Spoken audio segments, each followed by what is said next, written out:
Buonasera da Portoviro, presentazione del docufilm 1599-1604, i luoghi storici del taglio di Portoviro, in Sala Eracle. Un evento patrocinato dai comuni di Portoviro, Rosolina, Loreo, Taglio di Po, Parco regionale del Po Veneto, Circolo del Cinema di Adria Carlo Mazzacurat e Cerido, Centro Ricerca Documentazione Delta. Serata aperta con una lezione magistrale del professor Antonio Lodo, con la presentazione del docufilm che ha ricostruito i luoghi storici del taglio di Portoviro e l'intervento del professor Daniele Bergantin che ha presentato il suo studio approfondito sulla cartografia dell'epoca. Ascoltiamo alcuni brani del geologo Bergantin. Do qualche numero così, giusto per capirci in sostanza, quanta gente lavorava qua. Si inizia con 70, poi si arriva a 150, a 250, con il procuratore Zorzi che resta qua circa 2 anni, si arriva a gestire 1020 operai, ma si arriva poi, c'è un documento proprio che il 15 maggio 1602 lavorano più di 2000 uomini, e non sono tutti singoli, saranno venuti con le famiglie, quindi pensate che il movimento c'è stato in un territorio come questo. 500, poi 1000 operai nel 1603. Poi non tutto è andato bene perché sulla diapositiva successiva ci sono anche dei numeri riferiti a episodi, diciamo, una specie di guerra c'è stata in sostanza, no? Nel 1601 e nel 1602 arrivano artibugieri da Ariano, soldati, i nostri non avevano una milizia propria, prendevano i mercenari della Balia, che arrivavano con schioppo e scimitarra.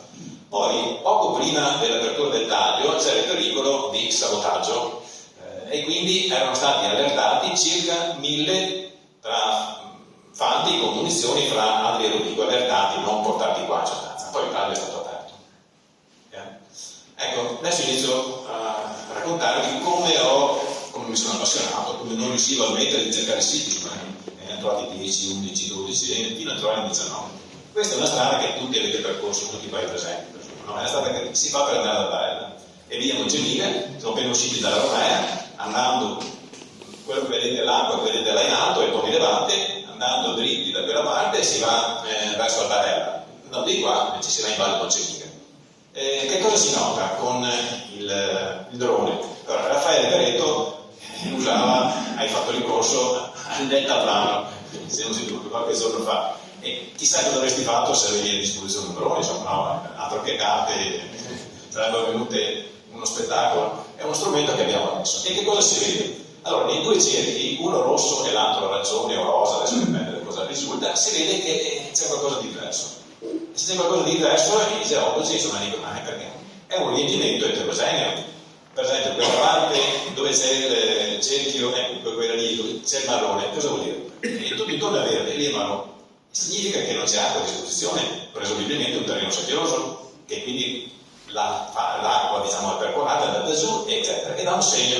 Sull'altra parte, ovviamente, l'erba è più gialla rispetto a quella che è verde, anche lì presumibilmente anche della sabbia. Non è un paleoalveo classico, dove tutto sarebbe, diciamo, di un colore più chiaro, perché ma è quello che è un riempimento eterogeneo. Quindi è la chiusura dell'alveo del Po di Tramontana. Quindi la prossima volta che passate per andare alla Barella, senza distrarsi eccessivamente, pensate che in quel tratto, che fate via rettilineo, lì è stato chiuso il Po di Tramontana. È il primo intervento deciso per permettere al Po delle fornaci di portare l'acqua verso nord a Rosolina Mare.